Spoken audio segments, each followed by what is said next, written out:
Let's talk a little bit today about the Knob Creek 21 year sent to me by my buddy Johnny Fish over at Metalhead Whiskey. If y'all haven't checked him out on YouTube, go check Johnny out.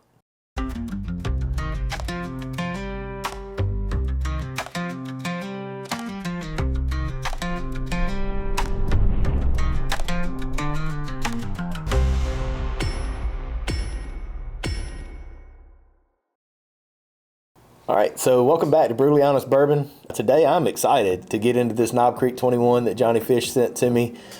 Johnny and I met at Kentucky Bourbon Fest. I had not ever met him, watched some of the stuff. We talked a little bit back and forth on Instagram or whatnot.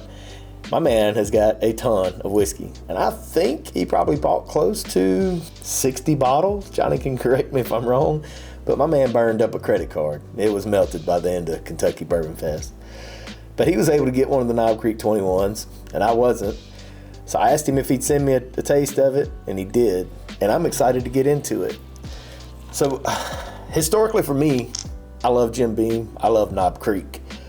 I might have had the best Knob Creek that I've ever had at Red Hot Liquors yesterday in Chattanooga. So today's October 1st. Rupin still got several of those. It was an 18-member picked team that picked that. 3 of those were ladies. If you watch me enough that you know my feelings about the female palate and how much more intricate and how much better they can articulate the flavors and stuff that they're getting.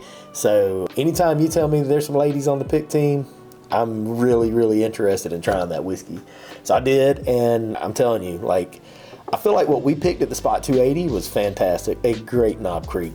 For the most part, they all are pretty good. We did have some in our pick that we just really didn't like. But Rupin just peeped game to me yesterday, and this is something I think that I might do going forward, and I'm going to talk to Nora and Trey about it as well, Harry too. So when they went in, they were given 3 or 4 barrels to choose from. They went through them all, and they looked at each other, and they're like, no. So they decided to get up and walk out. And the lady at Knob Creek was like, whoa, what's going on here? And Rupin said, this isn't for us. This is not a whiskey that we want to pick. Sorry, but we'll come back in 6 months or a year and we'll do it again. And she's like, well, hold on, give me a minute. Let me make a phone call. Don't know who she called, but a few minutes later, they came back with more whiskey. They had to go thieve this, to my understanding. So when you go to Knob Creek, typically what you're provided has already been bottled out of the barrel. So they weren't happy with it. They brought them in something else, and every single one of the 18 members on that team, including the 3 ladies that we were talking about, were like, absolutely, this is the one. So I tried it yesterday, and I was blown away. I was with about 4 other guys. They tried it, and I was like, guys, I think this may be the best Knob Creek I've ever had. And they were all like, yeah, I think it may be mine too. So Knob Creek 21, right? Most of those Knob Creek picks that we get, 120, 125 proof now, they're ranging.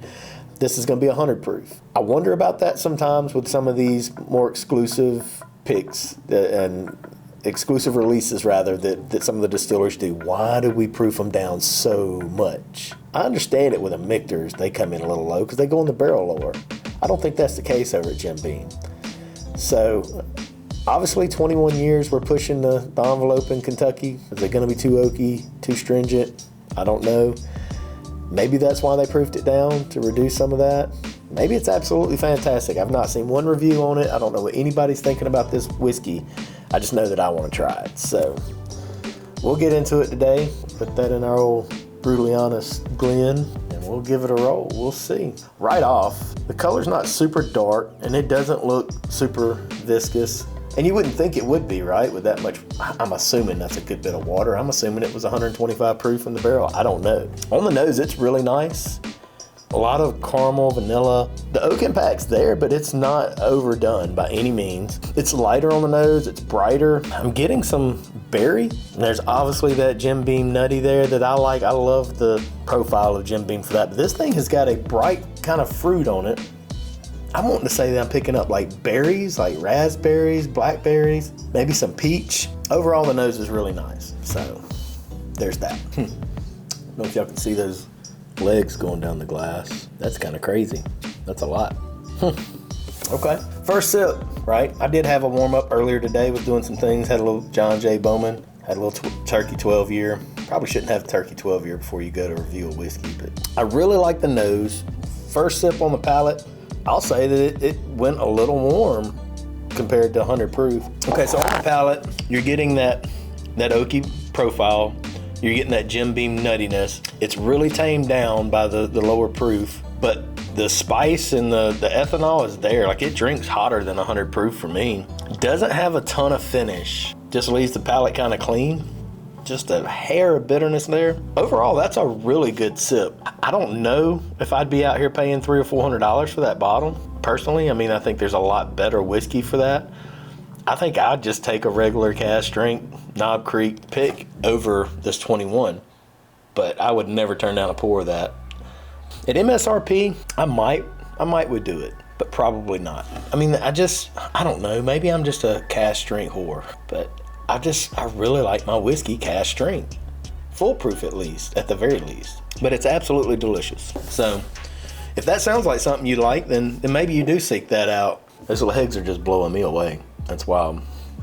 It's a nice sip. It's refreshing. Has some bacon spices going on there. There again, that Jim Beam nuttiness, some oakiness. The oak's just right. I don't think that's overdone. I mean, they're gonna proof them down like that. Knob Creek may make a 25. I don't know. I could see that it doing that. It's not tannic. It's not like over oaked. Who knows how much water they had to put in it? But there again, it doesn't taste like overly watered down either. So don't get that wrong. So where would we place it? I'm gonna give it 3.8 beards.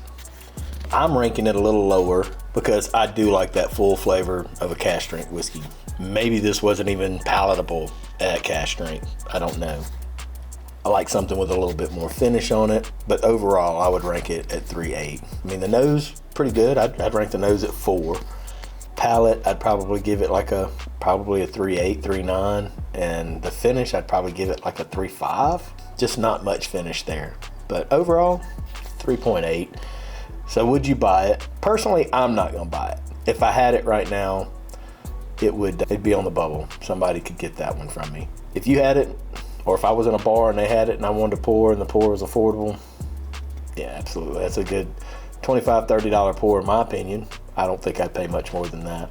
Definitely wouldn't pay 50 or 60 bucks for the pour. But just to say that you tried it, sometimes it's worth that, right? So, Johnny, I appreciate you. And guys, if y'all hadn't checked out Metalhead Whiskey over on YouTube and Instagram, y'all go check my boy Johnny out and let me know what you think about the Knob Creek if you've had it.